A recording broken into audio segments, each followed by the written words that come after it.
અહીંથી ઉતરવું પડે પછી બીજું શું છે અહીંથી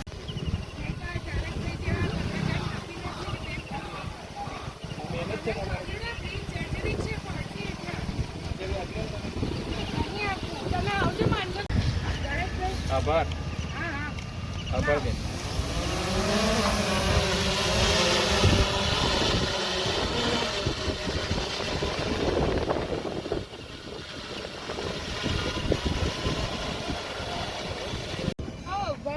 બધાને અહીંયા ભેગા કરો છો. આ બ્રિજ પડશે તો તમે જશો.